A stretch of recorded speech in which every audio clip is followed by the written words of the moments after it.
ഇത് ചെറിയൊരു ഇതാണെന്നേ നിങ്ങൾക്ക് കണ്ടാൽ തോന്നത്തുള്ളൂ. ഏകദേശം 2 കിലോമീറ്റർ താഴെ നിന്ന് ഇതുപോലത്തെ കയറ്റമാണ്. അത് മുഴുവൻ തള്ളിക്കയറ്റി ഇപ്പോഴത്തെ ഈ ഹെയർ പിൻ വളവിൽ വന്ന് നിൽപ്പുണ്ട്. ഈ ഹെയർ പിൻ വളവൂടെ കഴിഞ്ഞാൽ ഇനി 1 കിലോമീറ്റർ കൂടി ഉണ്ട് കയറാൻ.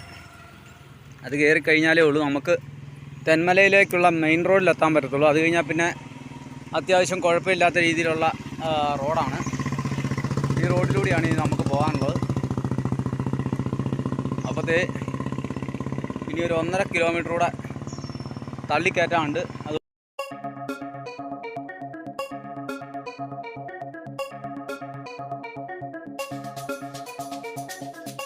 നമുക്കൊരു ട്രാവലറെ കിട്ടിയിരിക്കുകയാണ്. പേര് പറഞ്ഞോ? സൂര്യ ചെന്നൈയിൽ നിന്നാണ്. നമ്മളിപ്പോൾ ചെന്നൈയിൽ നിന്ന് വരുന്ന 2ാമത്തെ ആളെയാണ് കാണുന്നത്. നമ്മൾ ആലപ്പുഴ വെച്ച് ചെന്നൈയിൽ നിന്ന് വന്ന മറ്റൊരാളെ കണ്ടിരുന്നു. അതുപോലെ തന്നെ ആഗ്രയിൽ നിന്നും ഡൽഹിയിൽ നിന്നുമുള്ള ധാരാളം യാത്രക്കാരെ നമ്മൾ കണ്ടു. അപ്പോൾ ഞങ്ങളെല്ലാം ട്രാവൽ ചെയ്യുകയാണ് ഇന്ത്യയെ തേടി, ഇന്ത്യ കാണാൻ വേണ്ടി. ഇന്ത്യയിലുള്ള വിവിധങ്ങളായ സ്ഥലങ്ങൾ, അതുപോലെ തന്നെ വിവിധങ്ങളായ കൾച്ചർ കാണാൻ വേണ്ടി ഞങ്ങൾ യാത്ര ചെയ്തുകൊണ്ടിരിക്കുകയാണ്. First main preference Kerala's God's own country.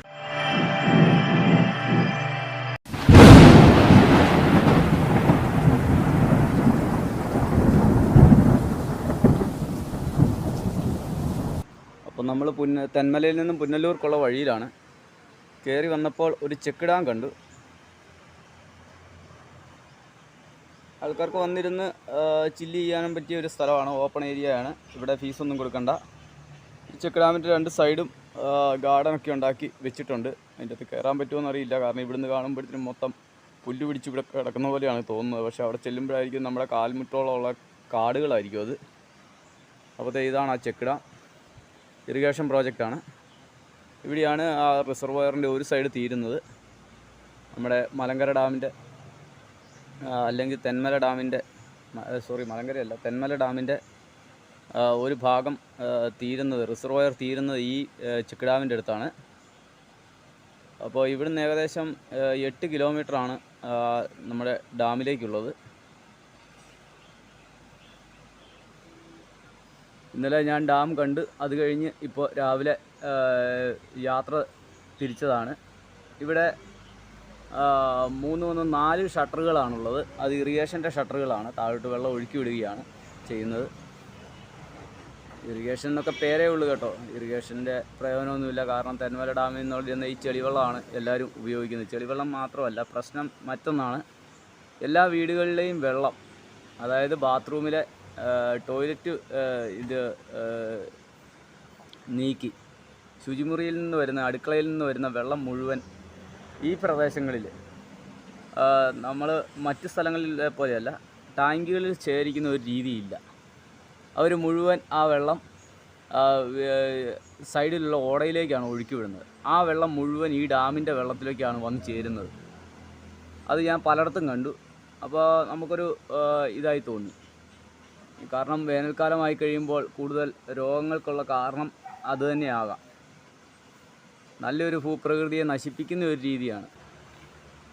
അപ്പോൾ ഈ ഡാമിൽ ഒരു വ്യൂ പോയിൻ്റ് വെച്ചിട്ടുണ്ട് ഈ ഡാമിൻ്റെ സമീപം. ആ വ്യൂ പോയിൻ്റ് അടിയിലെ നിലയിലാണ് ഞാനിപ്പോൾ നിൽക്കുന്നത്. അതുപോലെ തന്നെ അങ്ങേ സൈഡ് വനമേഖലയാണ്.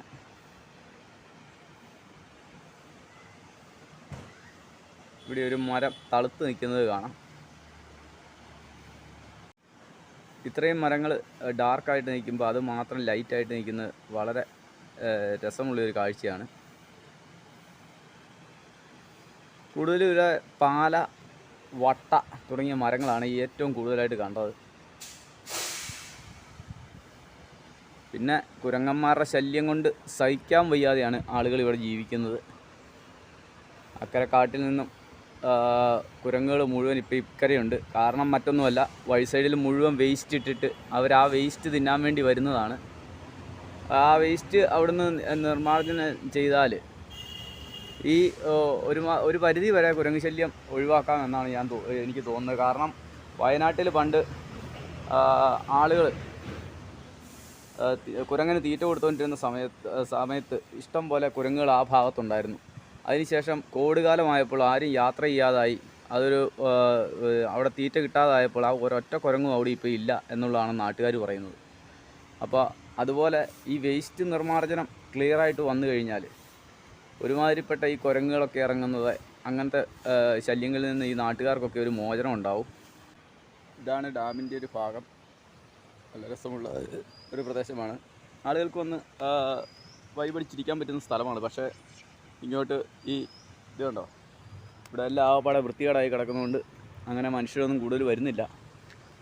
ചെറിയ ഡാമാണ്. ടൂറിസ്റ്റ് മേഖലയിൽ വികസനം വന്നാൽ ഡെവലപ്പാകേണ്ട ഒരു പ്രദേശമാണ്. ഈ ഡാമിൻ്റെ മറ്റൊരു വശത്തേക്ക് ഞാൻ വന്നതാണ്. അപ്പോഴത്തെ ഇറിഗേഷൻ പ്രോജക്റ്റിലെ വെള്ളമൊക്കെ തുറന്നു വിട്ടിട്ടുണ്ട്. അങ്ങേ സൈഡിലും ഇങ്ങേ സൈഡിലും 2 സൈഡ് ആയിട്ടാണ് തുറന്നു വിട്ടിരിക്കുന്നത്. ഇത് കനാലിലൂടെയാണ് പോകുന്നത് ഈ ഭാഗം.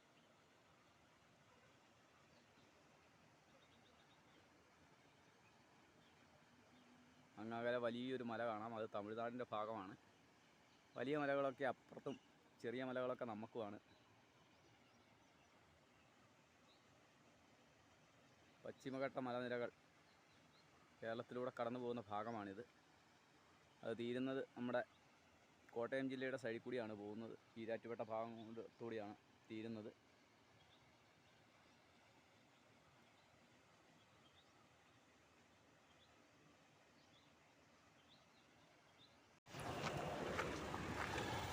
അപ്പം നമ്മുടെ യാത്ര ഇപ്പോൾ എത്തിയിരിക്കുന്നത് 13 ആർച്ചിലാണ്. ഇതാ ചെങ്കോട്ട തെങ്കാശി ഹൈവേയുടെ സൈഡിലുള്ള തെന്മലയിലെ ആ 13 ആർച്ചുകളിലാണ് നമ്മൾ എത്തിയിരിക്കുന്നത്. ഇതാ നിങ്ങൾക്ക് കാണാം, കുഞ്ഞ് അവിടെ ഇരിപ്പുണ്ട്. കുഞ്ഞിനെ അവിടെ ഇരുത്തിയിട്ടുണ്ട്. അപ്പോൾ നല്ല പൊടിയാണ് ഇവിടെ. ഇവിടെ മുഴുവൻ റോഡ് മുഴുവൻ പൊട്ടിക്ക് പൊളിഞ്ഞ് കിടക്കുകയാണ്. അതുകൊണ്ട് നല്ല പൊടിയുണ്ട്. വണ്ടികളൊക്കെ വരുന്ന സ്ഥലമാണ്.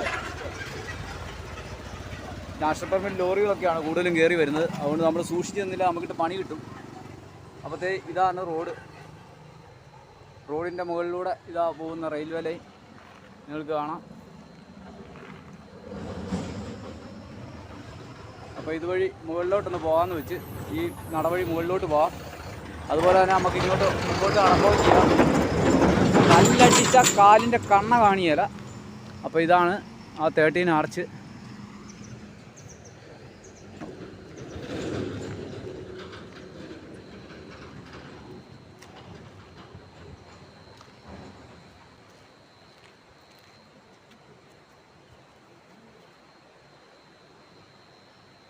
ഇപ്പോൾ ഒരു ട്രെയിൻ വരുമായിരുന്നെ കാണാമായിരുന്നു. ഇതാ താഴെ കൂടെ പുഴ ഒഴുകുന്നു. അതിന് മുകളിൽ റോഡ്, അതിന് മുകളിൽ റെയിൽവേ ലൈൻ. സാറിന് അക്വാഡക്റ്റ് പോലെ ഉള്ള ഇതിലാണ് നമ്മൾ അങ്ങനെ കാണുന്നത്.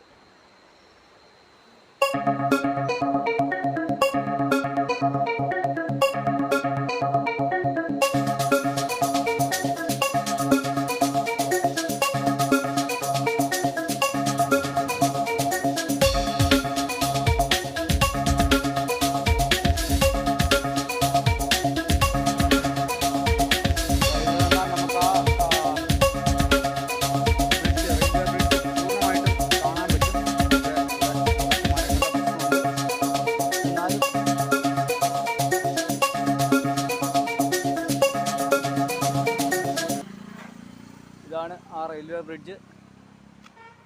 ബ്രിട്ടീഷുകാർ പണിത കൊല്ലം ചെങ്കോട്ട പാതയുടെ ആ ബ്രിഡ്ജാണിത്. ഓപ്പോസിറ്റ് സൈഡിൽ നിന്നുള്ള കാഴ്ച ഇതാണ്. അത് ഇപ്പോൾ പുതിയതായിട്ട് കൊടുത്ത ഐബീമുകളാണ്. സി ചാനലൊക്കെ വെച്ച് ഇലക്ട്രിഫിക്കേഷൻ നടത്തിയപ്പോൾ അത് ഔട്ടറിലോട്ടിട്ട് ചെയ്തതാണ്. കാരണം അത് മീറ്റർ ഗേജ് ആയിരുന്നത് ബ്രോഡ് ഗേജ് ആക്കിയപ്പോൾ അതിൻ്റേതായ വ്യത്യാസങ്ങൾ വരുത്തേണ്ടി വന്നു. അത് പുറത്തു നിന്നാണ് ബാക്കി ഇലക്ട്രിക് ലൈനെല്ലാം കൊടുക്കാനുള്ള തൂണുകൾ പാകിയിരിക്കുന്നത്. കാരണം കൃത്യം ട്രെയിൻ പോകാനുള്ള ഒരു ഇടം മാത്രമേ ഉള്ളൂ. മീറ്റർ ഗേജിനെ ബ്രോഡ് ഗേജ് ആക്കിയപ്പോൾ കിട്ടിയുള്ളൂ. അതിൻ്റെ കാരണം കൊണ്ടാണ് ഇങ്ങനെ വെടിയിലാണ് അതിൻ്റെ ബ്രിഡ്ജിൻ്റെ ഇലക്ട്രിക് ലൈനൊക്കെ കൊടുത്തിരിക്കുന്നത്.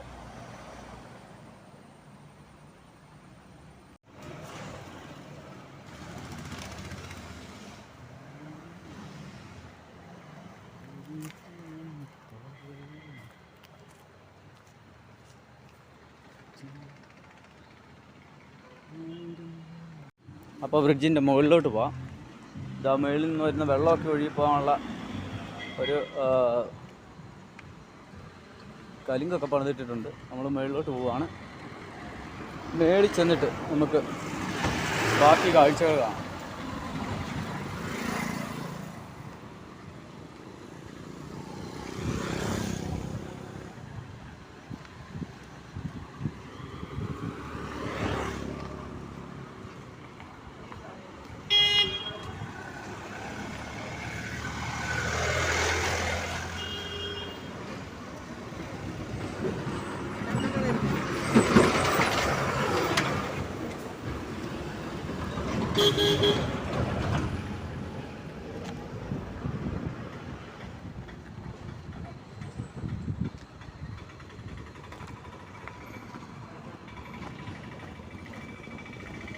ഇപ്പോഴത്തെ ഈ സ്റ്റെപ്പ് വഴി മുകളിലോട്ട് കയറി പോവുകയാണ്.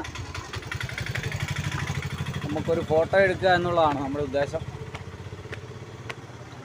അതിക്രമിച്ച് കടക്കുന്നത് ശിക്ഷാർഹമാണെന്ന് എഴുതിയിട്ടുണ്ട്. അപ്പം നമ്മൾ അതിക്രമമില്ലാതെ ഒന്ന് കടന്നു നോക്കാം. ഇതാണ് കൊല്ലം ചെങ്കോട്ട പാതയുടെ ഒരു രൂപം. ഞാൻ ഇതിൻ്റെ മുകളിലൂടെ ഒരു 4 പ്രാവശ്യമെങ്കിലും കടന്നു പോയിട്ടുണ്ട്. പല പ്രാവശ്യം വേളാങ്കണ്ണിക്കുള്ള ട്രെയിനിൽ ഈ പാലത്തിന് മുകളിലൂടെയാണ് കടന്നു പോയിരിക്കുന്നത്. അപ്പോൾ ട്രെയിനിൽ നിന്ന് എത്തിവരിഞ്ഞ് നോക്കി ഈ റോഡിങ്ങനെ പോകുന്നത് കാണാൻ വളരെ രസമാണ്. അതുപോലെ തന്നെ അതിൻ്റെ താഴെ ഒഴുകുന്ന പുഴ, അതും വളരെ മനോഹരമാണ്. അതും ഇങ്ങനെ ഈ മലയെ വളഞ്ഞു ചുറ്റിയാണ് ഒഴുകി പോകുന്നത്. അത് കാണാൻ വളരെ മനോഹരമാണ്. അപ്പോൾ ഇതാ വാഹനങ്ങളൊക്കെ പോകുന്നത് കാണുമ്പോൾ തന്നെ ഒരു ശരിക്കും ആർച്ച് ഡാം മാത്രമല്ല, ആർച്ച് റെയിൽവേ ലൈൻ മാത്രമല്ല, ഇത് വന്നിരിക്കുന്ന ഒരു ആർച്ച് കൂടിയാണ്.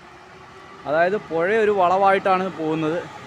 അതേ പുഴയെ തന്നെയാണിത്. ആ വളവ് കൊണ്ട് അതുപോലെ തന്നെ തൂണുകളുടെ വളവ് വേറെ ഉണ്ട്. തൂണുകളുടെ വളവ് കണ്ടോ?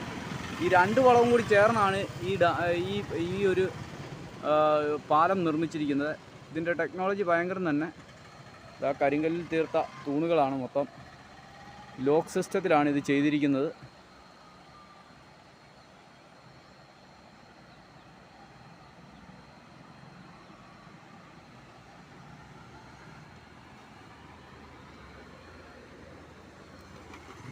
മറ്റേ ബുജിയും ഡോറയും പറയുന്ന പോലെ പുഴ, റോഡ്, പാലം.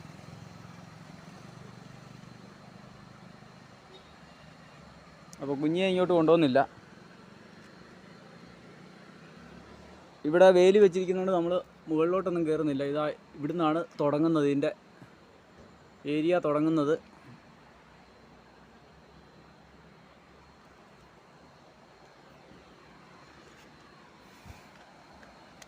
അപ്പോൾ നമ്മൾ താഴോട്ട് പോവുകയാണ്. ഇനി നമ്മൾ 4 കിലോമീറ്റർ ചവിട്ടിയാലേ ഉള്ളൂ നമുക്ക് ഇവിടെ തെന്മല എത്താൻ പറ്റത്തുള്ളൂ. തെന്മലയിൽ പള്ളി ഉണ്ടെന്നാണ് പറഞ്ഞത് കിടക്കാൻ. അപ്പോൾ മുസ്ലിം പള്ളിയിലോ അമ്പലത്തിലോ ചോദിച്ചിട്ട് അവിടെ കിടക്കാമെന്നാണ് വിചാരിക്കുന്നത്. മഴയാറാൻ തുടങ്ങിയിട്ടുണ്ട്. മഴയാറിയതാണോ മേളിൽ നിന്ന് വെള്ളം വീണാണോ എന്നറിയില്ല. ഒരു ട്രെയിൻ വരുമായിരുന്നെ കണ്ടിട്ട് പോകാമെന്നുള്ള ഇതിലാണ് ഞാൻ നിൽക്കുന്നത്.